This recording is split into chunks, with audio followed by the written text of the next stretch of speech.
DB Cooper. यह अमेरिकी इतिहास का एक ऐसा शातिर शख्स था जिसने अकेले ही एक पूरा का पूरा प्लेन हाईजैक किया था। और ताज्जुब की बात यह कि इसके बावजूद भी वो कभी पकड़ा नहीं गया। ये केस अपराध की दुनिया में कुछ उन गिने चुने केसेस में से एक है जिसकी गुत्थी आज तक नहीं सुलझ पाई। किसी वेब सीरीज की तरह एक अपराधी होने के बावजूद भी अमेरिकी लोगों में कूपर एक महान चोर के रूप में जाना जाता है, जिसे पकड़ा जाना तो दूर लेकिन आज तक उसकी पहचान भी नहीं हो पाई है। पर आखिर कैसे ये व्यक्ति पकड़ा नहीं गया? आखिर कौन था ये शख्स और इस घटना के बाद वो कहां गया? आज उसी की बात करेंगे आज के इस वीडियो में। आपका स्वागत है आपके अपने चैनल द नॉलेज में। और आज हम जानेंगे इतिहास के सबसे रहस्यमय व्यक्ति के किस्से को, the one and only dB Cooper के बारे में।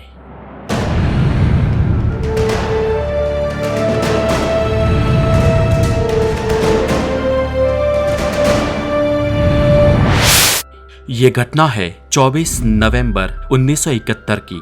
अमेरिका में थैंक्स गिविंग फेस्टिवल का समय था। इस दिन ओरेगोन के पोर्टलैंड इंटरनेशनल एयरपोर्ट पे एक आधेड़ उम्र का व्यक्ति एक काली सूटकेस लेकर काउंटर पर पहुंचा। वो $20 देकर सिएटल जाने के लिए वन वे फ्लाइट पकड़ता है। दोस्तों, उस समय पर ऑनलाइन नहीं लेकिन काउंटर पर ही टिकट्स मिल जाया करती थी और टिकट लेते वक्त वो अपना नाम डैन कूपर के नाम पर दर्ज करवाता है।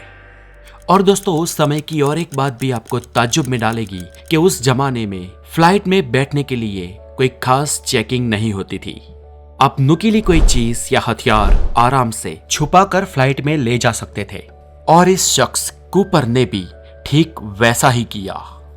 कूपर अपनी फ्लाइट में जाकर अपनी सीट पर बैठ गया और कुछ देर बाद उसने फ्लाइट के एक क्रू मेंबर को एक चिट्ठी दी और उसने उसे इस चिट्ठी को पढ़ने के लिए कहा। इस एरोस्ट्रेस का नाम था फ्लोरेंस। और फ्लोरेंस को तो शुरुआत में ये लगा कि यह शख्स उसके साथ शायद मजाक कर रहा है या शायद फ्लर्ट कर रहा है। लेकिन जब उसने इस चिट्ठी को अपने हाथ में लिया और पढ़ने के लिए खोला तो पूरी बात ही पलट गई, क्योंकि उस चिट्ठी में लिखा था कि मेरे पास फ्लाइट में एक बॉम्ब है और मैं चाहूंगा कि तुम मेरे पास आकर इसके बारे में बात करो। फ्लोरेंस ने अपनी साथी टीना को बुलाया और वो दोनों तुरंत कूपर के पास पहुंची। उनके पास आते ही कूपर ने अपना ब्रीफ केस खोलकर उसमें एक बॉम्ब दिखाया और कूपर ने 2 वायर पकड़कर इन दोनों को यह धमकी दी कि अगर वो लोग उसकी बात नहीं मानेंगे तो वो इस बॉम्ब को ब्लास्ट कर देगा और पूरा प्लेन यात्रियों के साथ तबाह हो जाएगा। घबराई हुई फ्लोरेंस ने इस बात को पायलट को कॉल करके बताई और पायलट ने इस बात को आगे पहुंचाया, जिससे नॉर्थ वेस्ट एयरलाइन और अमेरिकी FBI तुरंत अलर्ट हो गई। दोस्तों, ये प्लेन अब हाईजैक हो चुका था और इन सबके ही बीच कूपर ने अपनी डिमांड रखी कि उसे 2 लाख अमेरिकी डॉलर और 4 पैरासूट चाहिए थे। एयर होस्टेस ने कूपर के इस संदेश को आगे फॉरवर्ड कर दिया। पायलट ने भी आगे बात की और यात्रियों की जान जोखिम में देखते हुए उनकी जान बचाने के लिए कूपर की ये बात मान ली गई। FBI के एजेंटों ने तुरंत बैंक से कैश में पैसे निकाले, जिसके सारे सीरियल नंबर पहले से ही नोट कर दिए गए थे। इतना सब कुछ हो जाने के बाद भी ताज्जुब की बात यह थी कि कूपर अपनी सीट पर बैठे प्लेन में शराब और सिगरेट के मजे ले रहा था। वो व्यवहार से एक चोर जैसा तो बिल्कुल नहीं लग रहा था, लेकिन वो एक आम नागरिक, एक जेंटलमैन की तरह पेश आ रहा था। दोस्तों, इन सब के बीच आपको बता दूं कि उस प्लेन में बैठे हुए यात्रियों को इस पूरे वाकये के बारे में कोई भी खबर नहीं थी, क्योंकि ये बातें कूपर के एरोस्ट्रेस के क्रू मेंबर और पायलट के बीच हो रही थी। तब लोगों के पास आमतौर पर इंटरनेट या अपनी जेब में लेकर घूम सके ऐसे फोन भी नहीं थे, जिससे आसानी से ये बात कुछ ही मिनटों में लोगों तक पहुंचे। इसलिए प्लेन में सब कुछ नॉर्मल लग रहा था। कूपर भी बहुत ही नॉर्मल तरीके से ही पेश आ रहा था। बस दिल की धड़कनें जो बड़ी थी वो थी क्रू मेंबर की और FBI की। इन सब के बीच पायलट्स ने यात्रियों को बता दिया था कि फ्यूल टैंक में कमी होने की वजह से शायद ये फ्लाइट डिले या कैंसिल हो सकती है। कुछ देर बाद एयरपोर्ट पे 4 पैरासूट्स और नोटों से भरा एक बैग पहुंचाया गया, लेकिन इस बैग में नोटों के साथ एक चालाकी की गई थी जो कूपर की पकड़ में नहीं आई। दरअसल इस बैग में 20-20 डॉलर के नोटों को भरा गया था और जिस कारण इस बैग का वजन 10 किलो से भी ज्यादा हो गया था। दोस्तों, कूपर की बातें सरकार ने मान ली थी, इसलिए कूपर ने भी प्लेन में बैठे यात्रियों को आसानी से बाहर जाने दिया। लेकिन प्लेन में अभी भी एक अटेंडेंट यानी कि क्रू मेंबर और 2 पायलट बचे हुए थे और अब बात थी कूपर के वहां से बच निकलने की। कूपर ने पायलट्स को ये निर्देश दिए कि वो फ्लाइट का लैंडिंग गियर खुला रखते हुए 10,000 फीट तक ऊपर ले जाए और जिसकी स्पीड 200 मील प्रति घंटे से ज्यादा नहीं होनी चाहिए। कूपर ने पायलट को यह भी बताया कि वो अपना प्लेन मैक्सिको की तरफ ले जाए, लेकिन पायलट ने कहा कि मैक्सिको जाने जितना फ्यूल इसके अंदर नहीं है और इसलिए कूपर ने फिर रीनो जाने की मांग की और इसके बाद वो पैराशूट और पैसों का बैग खुद से बांधकर वो जहाज से कूदने की तैयारी में लग गया। पायलट ने रियर डोर खुले रखे थे और कूपर सीढ़ियों की ग्रिल को पकड़ते हुए प्लेन के बाहर चला गया। और दोस्तों, इसके बाद जो हुआ वो पूरी दुनिया को पिछले 40 सालों से चौंकाए हुए है। हवाई जहाज से कूदने के बाद कूपर जैसे गायब हो गया। इस घटना के बाद फिर कभी किसी ने कूपर को कहीं पर भी नहीं देखा। दोस्तों, उसी रात 11:30 पर रीनो एयरपोर्ट, नेवाडा, कूपर के हवा में गायब हो जाने के बाद जब हवाई जहाज रीनो एयरपोर्ट पर उतरा, उसके तुरंत बाद से ही सारे एफबीआई एजेंट प्लेन पर चढ़ गए और अपने काम पे लग गए। उन्होंने सभी सुराग कलेक्ट किए, जो जो चीज जरूरी थी उसके सैंपल्स लिए। इसमें कूपर की टाई, उसके द्वारा सिगरेट के पिए हुए बट्स और 2 पैरासूट मिले। इन चीजों को छोड़कर बाकी सारी चीजें कूपर अपने साथ ले गया था, जैसे कि फिरौती की रकम, बैग और उसके साथ बॉम्ब और यहाँ तक कि वो एयर होस्टेस को दी गई चिट्ठी भी। इसके बाद एजेंसियां कूपर के कूदने की अनुमानित जगह की जांच में जुट गई। हवाई जहाज ऑटो पायलट मोड पे था, इसलिए रास्ते की जांच बहुत ही आराम से हो गई और कुछ देर बाद एजेंट्स ने ये भी पता लगा दिया कि कूपर करीब रात 8:10 पर कूदा होगा। कूपर की इस छलांग के पूरे 28 स्क्वायर मील एरिया को कवर अप कर दिया गया और एफबीआई इस पूरे एरिया के चप्पे चप्पे की जांच में लग गई और अगली सुबह होने तक तो एफबीआई के साथ मिलिट्री के लोगों को भी लगा दिया गया था। हेलीकॉप्टर्स, प्लेन्स, बहुत सारे इक्विपमेंट्स और बहुत सारे सैनिकों को इस खोज अभियान में पूरे तरीके से लगा दिया गया। कई हफ्तों तक इस इलाके की खोज करने के बावजूद भी किसी को कुछ हासिल नहीं हुआ। कूपर का कहीं पर भी कोई भी अता पता नहीं था और इसके बाद समाचार पत्रों में डैन कूपर छा गया। एक समाचार पत्र ने तो गलती से, मिस्टेक से डैन कूपर की जगह उसका नाम डीबी कूपर लिखा और लोगों को डैन की जगह ये डीबी शब्द पा गया और फिर वो डीबी कूपर के नाम से जाना जाने लगा। बहुत खोज करने के बाद भी जब डीबी कूपर नहीं मिला तो एक्सपर्ट्स तरह तरह की राय बनाकर उसे पकड़ने में जुट गए। कुछ लोगों का ये मानना था कि डीबी कूपर ने जिस तरीके से इस प्लान को अंजाम दिया है, उससे ये लगता है कि वो हवाई जहाज और पैराशूट्स का जानकार था। इसके बाद अमेरिका के कई सारे पैराशूट एक्सपर्ट्स और कई पायलट्स की भी जांच हुई, लेकिन पुलिस को वहां पर भी कुछ हाथ नहीं लगा। जब कुछ हाथ नहीं लगा तो लोगों को ये भी लगने लगा कि शायद डैन कूपर गिरकर मर गया होगा। लेकिन फ्रेंड्स, इस बात की भी कोई गुंजाइश नहीं थी, क्योंकि ना ही इसके बाद कोई डेड बॉडी पाई गई और ना ही पैसों की एक नोट तक मिली।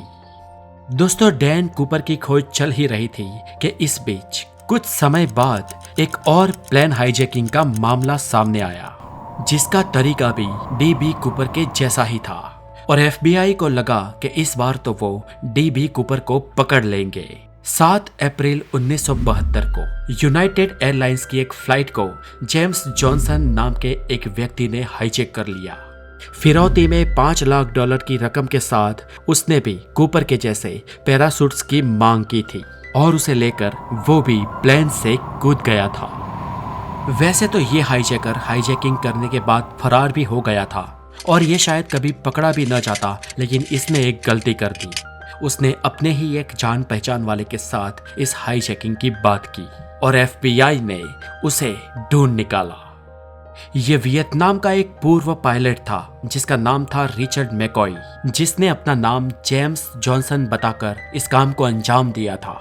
और इस पायलट के घर से फिरौती के 5 लाख रुपए और वो पैरासूट्स भी बरामद हुए और उसे गिरफ्तार कर दिया गया। लेकिन दोस्तों ताज्जुब की बात ये थी कि रिचर्ड मैकॉय के केस का कोई भी तार डी.बी. कूपर से नहीं जुड़ा।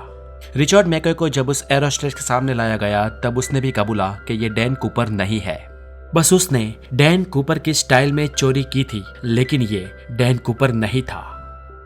इसके बाद रिचर्ड जॉनसन को 40 साल की जेल हुई और रिचर्ड ही डैन कूपर हो सकता था, इस बात पर फुल स्टॉप लग गया।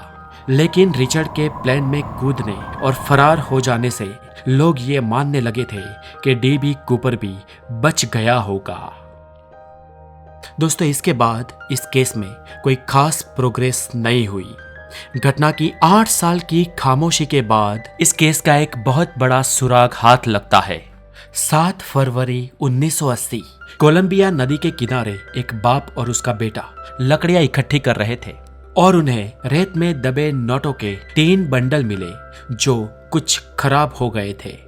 ये नोट भी 20-20 डॉलर के ही थे। इसके बाद FBI ने इन नोटों के सीरियल नंबर को जब पहचाना तब ये साबित हो गया कि ये वही नोट थे जिन्हें कूपर ले भागा था। दोस्तों कूपर जहां से कूदा था उस जगह से इस मिलने वाले नोटों के बंडल की जगह बहुत दूर थी, इसलिए ये साबित हो गया था कि कूपर बच निकला था। और वही एक और इस केस में कूपर के जिंदा होने की साबिती भी मिली थी, वही इस केस में और रहस्य भी जुड़ गए थे। इसके बाद FBI कई लोगों की और जांच करता रहा, कई लोगों के और बयान लेता रहा, लेकिन उनके हाथ फिर भी कुछ नहीं लगा और सालों तक कुछ न हाथ लगने के कारण ये केस और ज्यादा ठंडा हो गया। साल दर साल गुजरते रहे और करीब 35 साल गुजर गए और घटना के 35 साल बाद FBI को एक बड़ी लीड मिली। साल 2007 न्यूयॉर्क यूनाइटेड स्टेट्स एक प्राइवेट डिटेक्टिव ने FBI को फोन लगाया और उसने बताया कि उसकी एक ऐसे व्यक्ति से बात हुई है जो ये जानता है कि डी.बी. कूपर कौन है। डिटेक्टिव ने जब ये पूछा कि तुम कूपर के बारे में कैसे जानते हो, तो उसने जवाब दिया कि मैं कूपर के साथ ही पला बड़ा हूँ, वो मेरा भाई है। पुलिस ने जब इसमें आगे जांच की तो उन्हें एक नए सस्पेक्ट का नाम मालूम हुआ जो था केनेथ क्रिश्चियनसेन। 35 साल पहले यानी कि कूपर के हाईजैकिंग के वक्त ही केनेथ भी नॉर्थ ईस्ट एयरलाइन के लिए काम करता था। उसे सारे फ्लाइट शेड्यूल और रास्ते पता थे और वो अपनी कम तनख्वाह से भी परेशान था। फिर भी उसने हाईजैकिंग की इस घटना के 1 साल बाद एक बड़ा घर खरीदा था। जब इसकी फोटो उस रात की अटेंडेंट फ्लोरेंस को दिखाई गई तो उसने कहा कि इसका चेहरा थोड़ा बहुत कूपर से मिलता जुलता है। हालांकि साल बहुत गुजर चुके थे और ये शख्स अभी थोड़ा बूढ़ा लगने लगा था और फ्लोरेंस को भी उस छोटी सी मुलाकात के बाद इतने सालों बाद शक्ल याद रखना मुश्किल हुआ था।